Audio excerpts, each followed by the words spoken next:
When I first took the night security job at the storage facility, it sounded like a simple gig. The manager made it clear: patrol the grounds, monitor the cameras, and keep an eye out for any suspicious behavior. The storage units were on the outskirts of town, surrounded by dark fields and trees that stretched far back into the woods. There was something isolating about the place, but I figured it would be an easy way to earn some money. All I needed was a few hours of patience and a flashlight. For the first week, everything was calm.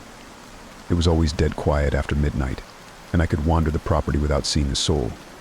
My shift started at 10 p.m. and ended at 6 a.m., and by the early hours, I was always struggling to stay awake. Some nights I'd make extra rounds just to keep moving, the cold night air helping to clear my head. It was during one of these late night rounds that I first noticed something off. As I walked past the rows of storage units, my flashlight beam landed on a door that wasn't closed all the way: Unit 412. The latch was unlocked, and the door was cracked open just a sliver. I paused, feeling a strange sense of unease. The facility was strict about locking up clients who were supposed to secure their units, and it was rare to see one left open like that. I called out, "Anyone here?" but my voice seemed to get swallowed up by the darkness around me. The silence was so thick that even the sound of my own breathing felt loud.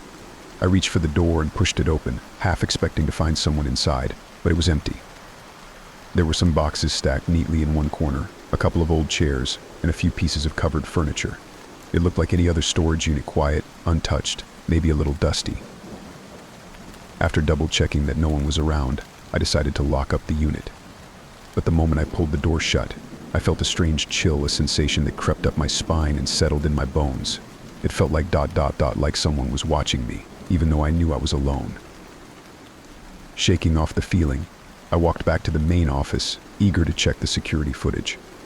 Maybe I'd missed someone sneaking in or out earlier, but when I reviewed the tapes, there was nothing, no sign of anyone approaching Unit 412. I watched the footage on a loop, waiting to catch even a shadow, but it was empty. I chalked it up to forgetfulness. Maybe the owner had left it unlocked by accident, though it still felt strange. The next night, I did my rounds as usual, and to my surprise, Unit 412 was open again. The same barely there crack, the same unlatched door. This time I felt a jolt of unease as I approached. I knew I'd locked it the night before. I'd made sure of it. My pulse quickened, and my hand trembled slightly as I reached for the door. Inside, it looked exactly as it had the night before: boxes, covered furniture, and silence.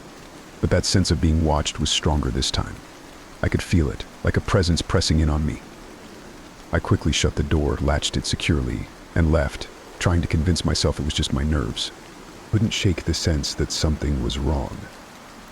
I went through the footage again and again, convinced there had to be a logical explanation, but every time, there was nothing. The cameras showed no movement near the unit, and yet the door was always open on my rounds. "It's okay. I'm yelling at you. It's okay."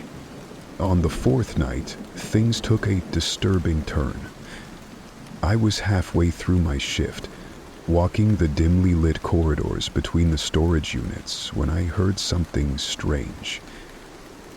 It was a soft, repetitive scratching sound, faint and muffled, coming from inside Unit 412. I stopped in my tracks, listening, as my pulse raced, like someone or something was scratching at the walls from inside. I reached for my flashlight, casting its beam over the door. The latch was still closed this time, but the scratching didn't stop. I felt a chill creep up my spine. I called out, "Hello? Is someone in there?"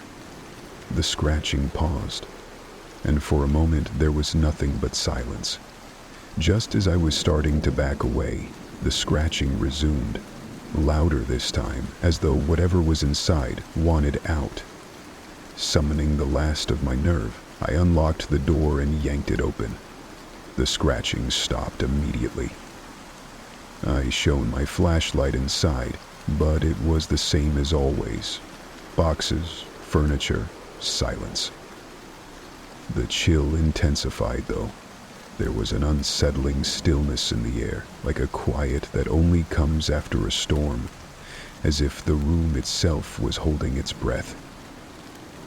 Trying to shake off the feeling, I shut the door and latched it tightly. But as I turned to leave, something caught my eye. A piece of paper was wedged between two of the boxes. It hadn't been there the night before, I was sure of it. My hand shook as I reached for it, unfolding it carefully.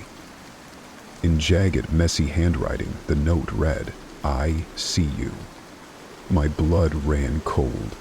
My eyes darted around the unit, half expecting someone to be hiding in the shadows, but it was empty. I stumbled back, slamming the door shut and locking it. I backed away, my heart pounding so loudly I could hear it echoing in my ears. I didn't even bother finishing my rounds. I went straight to the office, my mind racing with questions and fear. That night, I couldn't focus on anything else. Every sound made me jump, and every shadow seemed to hide something sinister. I kept replaying the message in my head, "I see you." Who had written it? How had they gotten into the unit without setting off the cameras?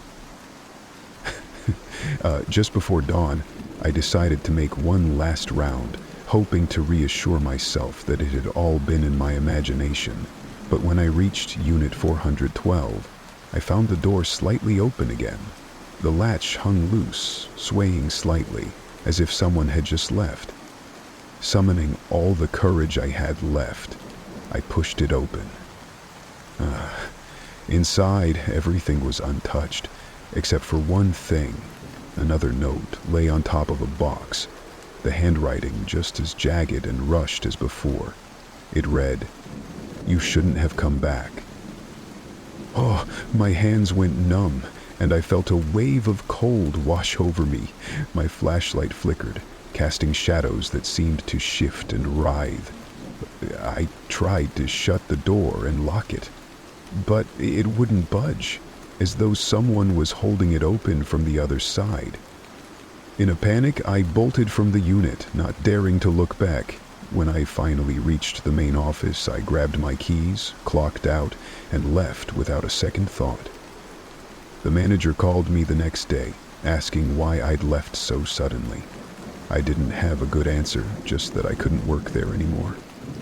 To this day, I don't know who or what was behind the notes. All I know is that something in Unit 412 was watching me, and whatever it was, it didn't want me around.